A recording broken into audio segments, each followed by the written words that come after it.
오늘도 클릭해주셔서 감사합니다. 구독과 좋아요 부탁드립니다.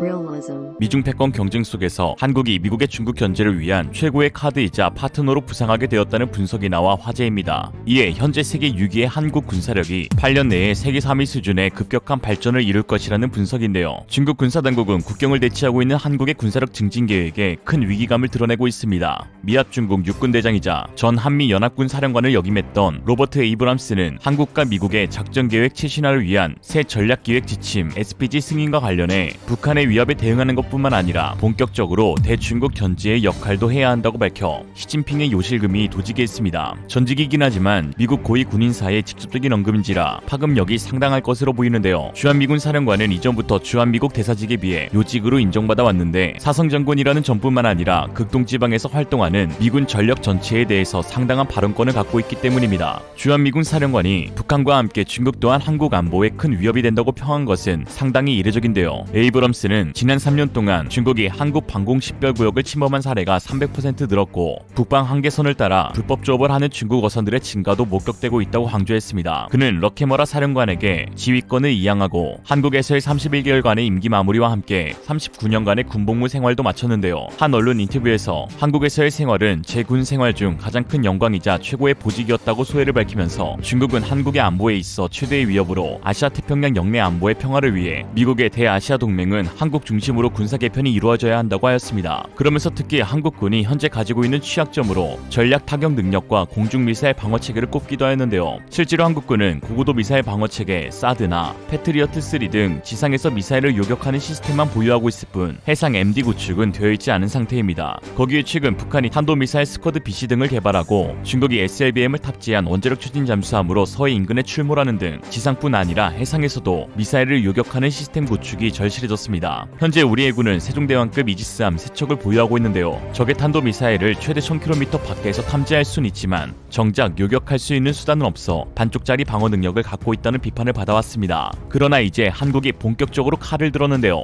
최근 합동참모본부는 회의를 열어 차기 이지스 구축함 3척에 SM-3와 SM-6 요격미사일을 동시 탑재하기로 결정한 것입니다. 그동안 중국의 반발에 추진하지 못하며 우리나라를 방어하는데 왜 중국 눈치를 보냐 하는 비판을 받아왔지만 이번에 SM-3에 이어 공격 능력까지 탑재한 SM-6 미사일까지 통합하여 그야말로 중국을 아연실색하게 만들었습니다. SM-3와 SM-6는 미국 미사일 방어국 주도로 레이시온이 개발한 이지스 BMD 시스템 전용 요격 미사일입니다. 현재 진행 중인 모든 탄도미사일 방어 시스템 중 가장 첨단으로 꼽히는 체계인데요. SM-3의 경우 사거리와 요격 고도가 우주 공간까지 뻗어나가는 만큼 커버리지가 매우 넓으며 최신 블록 2A 버전은 ICBM의 요격까지 가능합니다. 또한 궤도상에서 고장나거나 수명을 다한 위성도 파괴가 가능하죠. 현재 한국 해군의 도입이 유력한 기종은 SM-3 블록 1B입니다. 이 미사일의 최대 사거리는 900km, 최대 요격 고도는 500km 정도입니다. 이 미사일은 극단적으로 고고도 탄도미사일 요격에 치중된 미사일이기 때문에 육군은 사드와 패트리어트 3 천궁, 그리고 해군은 SM-2와 SM-6를 통해 중저고도 방공을 보완하고자 합니다. 이번에 도입이 결정된 SM-6 미사일은 미 해군의 주력 미사일로 SM-2 블록 4A 함대공 미사일 본체와 AIM-120C 암람 공대공 미사일 탐색기를 결합해 만든 것입니다. MD 미사일 디펜스 체계이지만 사실상 공격 능력도 부여되어 있는데 항공기와 순항 미사일은 물론 탄도 미사일까지 요격할 수 있고 함정도 타격할 수 있는 다용도성이 가장 큰 강점입니다. 지난 2016년에는 중국의 둥펑 21D 대함 탄도 미사일과 유사한 중거리 탄도 미사일 요격 시험에도 성공해 대함 탄도 미사일 요격 능력도 갖춘 것으로 평가되고 있습니다. SM-3와 SM-6는 한국의 차기 이지스 구축함 사업인 KDX-3 배치 2에 통합되면서 우리 해군의 무장 능력이 대폭 향상되게 되었습니다. 이로써 KDX 배치 2의 한 포는 현대위아 MK45 5인치 모드 4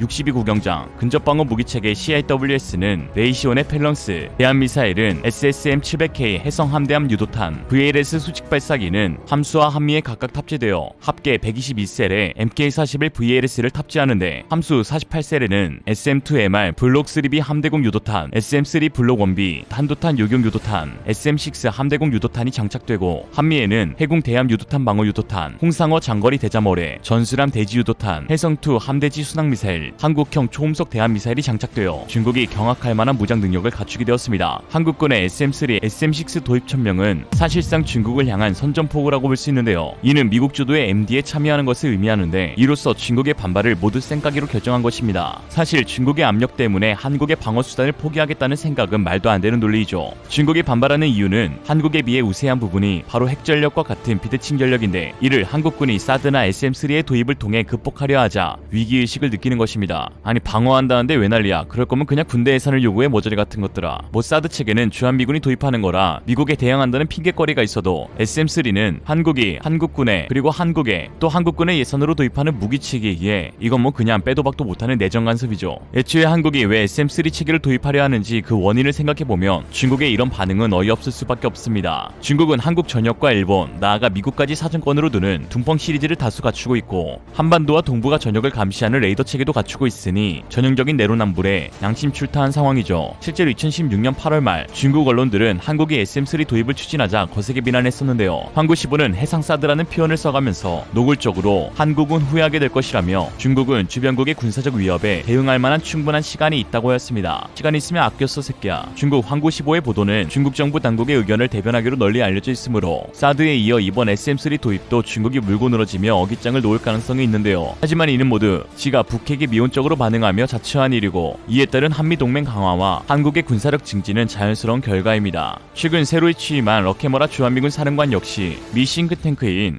전략국제문제연구소의 화상 세미나에서 궁극적으로 중국을 막지 못한다며 모두 무의미하다며 중국이 가진 수단을 북한도 갖고 있다고 생각한다고 언급했는데 이에 미국의 항공모함 전단과 폭격기, 5세대 스텔스 F-22와 F-35 전투기를 포함한 미국의 전략자산을 한반도에 간헐적으로 복귀시켜야 한다고 밝혔습니다. 러케머라 사령관의 부임은 중국 입장에서 매우 신경 쓰이는 부분입니다. 러케머라는 국제연합 군사령관을 맡아 순위파 극단주의 무장단체 IS 격퇴 임무를 수행하며 특수전의 대가로 정평이 나 있는데 이에 군사 전문가들은 아프가니스탄 전쟁 당시 아나콘다 작전의 활약으로 운성 무공 훈장을 수우한 러케머라 사령관의 부임은 미국의 앞으로의 군사적 방향성을 제시한 것이라 볼 수 있다고 하였습니다. 즉 미국의 군사 포커스가 이제 중동에서 동북아시아로 옮겨졌다는 것을 의미하는 것이죠. 중국이 기겁할 만합니다. 신성호 서울대 국제대학원 교수는 미중 패권 경쟁 속에서 한국은 미국에게 중국 견제를 위한 최고의 카드라며 그 어느 때보다 미국에게 있어서 한국이 중요해진 상황이라고 하였습니다. 이미 미국 내에서는 주한미군을 북한뿐 아니라 중국의 위협에 대응하는 역할로 인식하고 있습니다. 최근 미국은 20년 아프간 전쟁을 끝내며 철군 결정을 내렸는데 이는 미국에 대한 위협 재평가에 따른 것입니다. 중동에서 발을 뺀 뒤 더 큰 위협인 중국을 본격적으로 견제하려는 의도라는 것이죠. 이러한 계획을 성공리에 이끌기 위해서는 한국을 핵심 파트너로 선정할 수밖에 없고 이에 따른 자연스러운 한국의 군사력 증진에 많은 혜택을 제공할 수밖에 없는 것입니다. 구체적인 움직임도 나타나고 있는데요. 미 하원 군사위원회는 지난 2일 의결한 2022 회계연도 국방수권 법안에 자국과 영국, 호주, 캐나다, 뉴질랜드 등 5개국의 정보동맹인 이른바 파이브 아이즈에 한국을 추가하는 방안을 검토하도록 하는 내용을 담았으며 펠로시 미 하원 의장은 쿼드에 한국이 들어오는 것이 바람직하다고 말하였습니다. 특히 미국과 한국 사이 눈여겨보아야 할 것은 지난 한미정상회담에서 아무도 예상치 못했던 공동성명이 있었다는 것인데요. 바로 원전에 대한 한미협력 부분입니다. 큰 틀은 미국과 한국이 협력하여 해외 원전 수주에 나설 것이란 건데 궁극적으로 한국의 핵 개발에도 긍정적인 영향을 끼쳐 이후 핵무장을 용인할 가능성이 높아졌기 때문입니다. 그리고 결국 역사적인 소식이 전해졌는데요. 바로 원자력 발전 후 남은 핵연료를 다시 연료로 사용하는 한국의 기술이 올해 9월 말 미국 원전 당국에 의해 공식 승인된 것입니다. 한국과 미국이 공동 시행한 파이로 프로세싱과 차세대 원전인 소듐 냉각 고속로의 연구 결과를 받은 보고서를 한미 원자력 연료주기 공동연구운영위원회가 승인하였는데 파이로 프로세싱은 원전에서 나오는 사용 후 핵연료 부피를 줄이는 동시에 재활용 기술을 활용해 차세대 원자로 중 하나인 소듐 냉각 고속로를 가동할 수 있는 기술입니다.